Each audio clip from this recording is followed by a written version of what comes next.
பண்டைய நல் தவத்தால் தோன்றி பரமனை பக்தி பண்ணும் தொண்டரை தானே தூய கதியினில் தொகுப்பன் மார்க்கர் கண்ட நூல் ஓதி வீடு காதலிப்பவர்கட்கு ஈசன் புண்டரீகத்தால் சேரும் பரிசினை புகழலுற்றாம். மெய்கண்டார் அருளிய சிவஞான போதம் என்னும் நூலை தலைமை நூலாக கொண்டு தலைமேல் கொண்டு சைவ திறத்தினை தெரிக்கலுற்றாம் என கடந்த பாடலில் சுவாமிகள் பாடினார். இந்த பாடலில் இந்த நூலில் பொருள் என்ன, இந்த நூலின் பயன் என்ன, இந்த நூல் யாருக்கு பயன்படும், இந்த நூலை யாரால் படிக்க முடியும், இந்த நூலை யார் படிப்பார்கள் போன்ற கருத்துக்களை எல்லாம் இந்த பாடலில் சொல்லியிருக்கின்றார் சுவாமிகள். இந்த உலகத்தில் உள்ள மக்களை 3 வகையாக பிரிக்கலாம். ஒன்று சாமுசித்தர்கள், இரண்டாவது வைநைகர்கள், மூன்றாவது பிராகிருதர்கள். இந்த சாமுசித்தர்கள் என்பவர்கள் கடந்த பிறவியில் பல பிறவிகளில் இறைவனை வழிபட்டு நல்ல தவங்களை இயற்றியதால் இந்த பிறவியில் இயல்பிலே ஞானமுடையவர்களாகவும் பிறவியிலிருந்தே சிவத்தை வழிபட வேண்டும் என்ற ஆர்வம் உடையவர்களாகவும் இருப்பார்கள். இந்த பிராகிருதர்கள், கடைசியாக சொன்ன பிராகிருதர்கள் சென்ற பிறவியில் தவங்கள் ஏதும் செய்திருக்க மாட்டார்கள், அதிக வினைகளை செய்தவர்களாக இருப்பார்கள். அப்படி அந்த வினைகளை செய்ததன் பலனால் இந்த பிறவியில் உலக இன்பமே மேலான இன்பம், புலன் இன்பங்களே மேலானது, இந்த உலக இன்பத்திற்கு வீடு, மனைவி, மக்கள், பொருள், செல்வம் என இந்த உலக இன்பத்திற்கு மேலாக எதுவும் இல்லை என நம்புகின்றவர்கள், சிவத்தை உணரக்கூடிய அறியக்கூடிய அறிவு கூட இல்லாதவர்கள், கடைசியாக சொன்ன பிராகிருதர்கள். இந்த இரண்டுக்கும் இடைப்பட்ட வைநைகர்கள் என்பவர்கள் கிட்டத்தட்ட அவர்கள் நம்மை போன்றவர்கள். அவர்கள் பழைய பிறவிகளில், முந்தைய பிறவிகளில் சில தவங்களையும் செய்திருப்பார்கள், சில வினைகளையும் செய்திருப்பார்கள். வினைகள் செய்ததன் பலனால் இந்த பிறவியில் உலகத்தின் மீது பற்றும் இருக்கும். சிவத்தை வணங்கியதால், சில தவங்களை செய்ததால் அவர்களுக்கு இந்த பிறவியில் சிவத்தை அடைய வேண்டும் என்ற ஆசையும் இருக்கும்.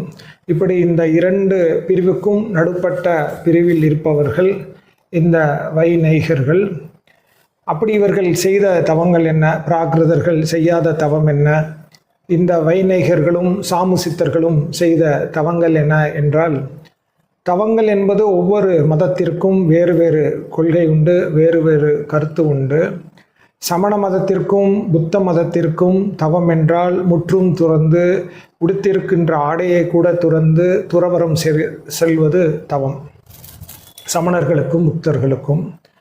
அதேபோல் வேத அத்தியாயனம் பண்ணுகின்றவர்களுக்கு, வேதத்தை கடைபிடிப்பவர்களுக்கு தவம் என்றால் ஆகுதி பண்ணுவது, வேள்வி பண்ணுவது, அக்னியம் பண்ணுவது, அக்னிஹரியங்கள் பண்ணுவதெல்லாம் அவர்களுக்கு தவமாக கருதப்படுகின்றது. யோக நெறியாளர்களுக்கு தவம் என்றால் அஷ்டமா சித்திகளை கைவரப்பெறுவது தவம். சைவர்களுக்கு தவம் என்றால் அம்மையாருடைய வாக்கு, சிவத்தை பேணுதல் தவம். அதாவது சரியை, கிரியை, யோகம், ஞானம் என்ற 4 நெறிகளில் நின்று சிவத்தை வழிபடுவது தவம் என்பது காரைக்கால் அம்மையாருடைய வாக்கு. சரியை நெறி என்பது உடலால் சிவத்தை வழிபடுவது, உடலால் தொண்டு செய்து வழிபடுவது. அதாவது கோவிலுக்கு செல்வது, கோவிலில் வழிபடுவது, கோவிலை சுத்தம் செய்வது, நந்தவனம் அமைப்பது, குளங்கள் வெட்டுவது, பூத்தொடுத்து கொடுப்பது, ஏதோ தன்னால் தன் உடம்பால் செய்யக்கூடிய எல்லா செயல்களையும் செய்து சிவத்தை வழிபடுவது சரியை நெறி. கிரியை நெறி என்பது தக்க ஒரு குருவிடம் தீக்கை பெற்று சிவத்தை புறத்தே வைத்து பூஜை செய்வது கிரியையாளர்களுடைய நெறி. இவர்கள் கோவிலுக்கும் செல்வார்கள், தங்களுக்கு தேவையான பூஜைக்கு தேவையான பொருட்களை தாங்களே சேர்த்து தாங்களே புறத்தில் வைத்து ஒரு பூஜையும் சிவ பூஜையும் செய்வார்கள். இது கிரியையாளர்களின் வழி. 3வது யோக நெறியாளர்களின் வழி. இவர்கள் சிவத்தை அகத்தே ஸ்தாபித்து அகத்திலே எழுந்தருள பண்ணி அகத்திலே பூஜை செய்யக்கூடியவர்கள் யோக நெறியாளர்கள். கடைசியாக சொன்ன ஞான நெறி என்பது இந்த மாதிரி ஞான நூல்களை ஓதுவது, அதை பற்றி கேட்பது, அதை பற்றி சிந்திப்பது, பின் சிந்தித்த அந்த பொருளை பற்றி நிட்டை கூடுவது, அந்த பொருளை சிந்தித்து தியானத்தில் இருப்பது ஞான நெறி, இப்படி சரியை, கிரியை, யோகம், ஞானம் என்ற இந்த 4 நிலையில் நின்றவர்கள் சாமுசித்தர்கள், சரியாக நின்றவர்கள். அதனால்தான் இந்த பிறவியில் அவர்கள் இயல்பிலே ஞானமுடையவர்களாகவும் இயல்பிலே பிறப்பிலே சிவத்தை அடைய வேண்டும், முக்தி அடைய வேண்டும் என்ற ஆர்வமுடையவர்களாகவும் இருப்பார்கள். சிவத்தை வழிபட்டு கொண்டே இருப்பார்கள், சதாசிவ சிந்தனையிலே இருப்பார்கள். இவர்களுக்கு இந்த நூல் பயன்படுமா எனில் இவர்களுக்கானது அல்ல இந்த நூல். இவர்களுக்கு நூலால் ஆகப்போவது ஒன்றும் இல்லை. இவர்கள் நூல் செய்வதற்காக வந்தவர்கள். நம்மை போன்றவர்களுக்கு, வைநைகர்களுக்கு முக்தி இன்பத்தை காட்ட வேண்டும், முக்திக்கான பாதையை சொல்ல வேண்டும் என்பதற்காக இந்த பூலோகத்தில் இறைவனால் அனுப்பப்பட்டவர்கள் அவதார புருஷர்கள் சாமுசித்தர்கள். ஞான சம்பந்தர் கூட ஒரு பாடலில் பாடும் பொழுது, திருத்துருத்தியில் பாடும் பொழுது, நான் உன் திருவடியை மறக்காமல் தான் இருந்தேன், ஏதோ மையல் செய்து என்னை இந்த மண்ணின் மேல் பிறக்க வைத்தாய் என பாடுகின்றார். துறக்குமா சொல்லப்படாய் துருத்தியாய் திருந்தடி மறக்குமாறு இல்லாத என்னை மையல் செய்து இந்த மண்ணில் மீது பிறக்க வைத்தாய் என ஞானசம்பந்தர் பாடுகின்றார். நான் உன் திருவடியைத்தான் நினைத்து கொண்டிருந்தேன், என்னை மையல் செய்தே இந்த மண்ணுலகில் என்னை பிறக்க வைத்தாய் என பாடுகின்றார். சுந்தரரும் அதேபோல் ஒரு பாடலில் பாடும் பொழுது, நான் கைலாயத்தில் நான் இருந்த பொழுது உன் அருகிலே இருந்தேன், உன் திருவடியே பற்றி இருந்தேன், ஆனால் மையல் செய்து என்னை நந்தவனத்தில் 2 பெண்களை பார்க்க வைத்து இந்த மண்ணில் மீது பிறக்க வைத்தாய் என பாடியிருக்கின்றார். புறமூன்று எரிய சிலை வளைத்தாய், அருளாலே விடுத்தாய், அடியேனை திகைப்பித்து இம்மண்ணில் மேல் பிறக்க வைத்தாய் என சுந்தரமூர்த்தி சுவாமிகளும் பாடியிருக்கின்றார். அவர்கள் எல்லாம் இந்த உலகத்திற்கு வந்தது நமக்கு முக்தி இன்பத்தை காட்டுவதற்காகவும் நல்ல ஞான நூல்களை தருவதற்காகவும் அவர்கள் இறைவனுடைய கருணையால் இங்கே வந்தவர்கள். அவர்களுக்கு இந்த நூல் பயன்பட போவதில்லை. அதேபோல் பிராகிருதர்கள், அவர்களுக்கும் இந்த நூல் பயன்பட போவதில்லை.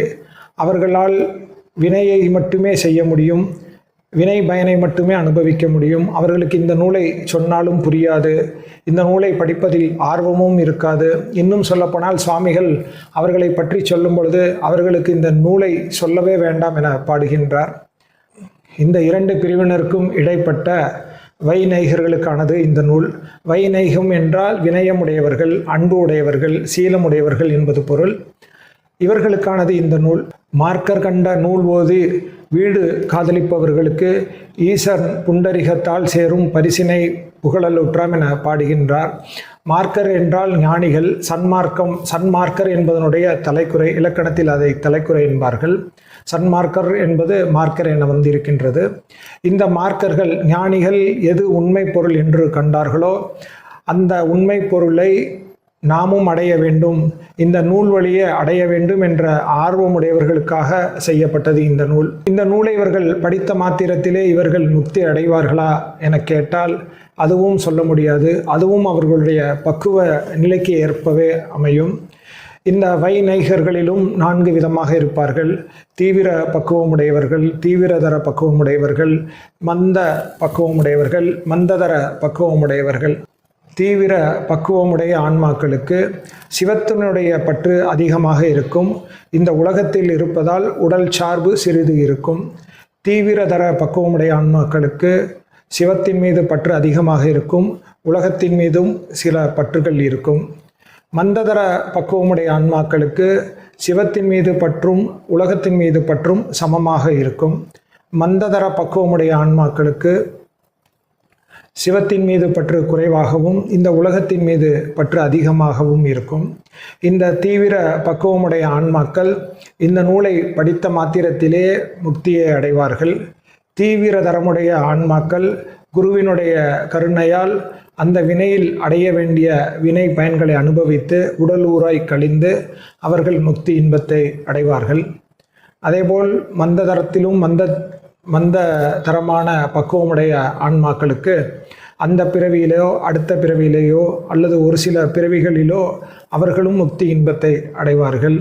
அப்படி இந்த நூலில் என்ன சொல்லப்பட்டிருக்கிறது என்றால், எப்படி இந்த உலகப்பற்றை விடுவது, இந்த சிவத்தை எப்படி பற்றி கொள்வது என்ற வழிகளையும் விதிமுறைகளையும் சொல்வதுதான் இந்த நூல். இந்த நூலின் பொருள் என்ன என கேட்டால், மாணிக்க வாசகரிடம் திருவாசகத்தின் பொருள் என்ன என கேட்டால் அம்பலத்தில் ஆடுகின்ற நடராஜனே இதற்கு பொருள் என சொன்னது போல் இந்த நூலின் பொருளும் இந்த ஈசனுடைய திருவடிகளை சேர்வது, எப்படி ஈசனுடைய திருவடிகளை சேர வேண்டும் என்பதை இந்த பாடலில் சொல்லி அடுத்த பாடலில் அவையடக்கத்தை பாடுகின்றார்.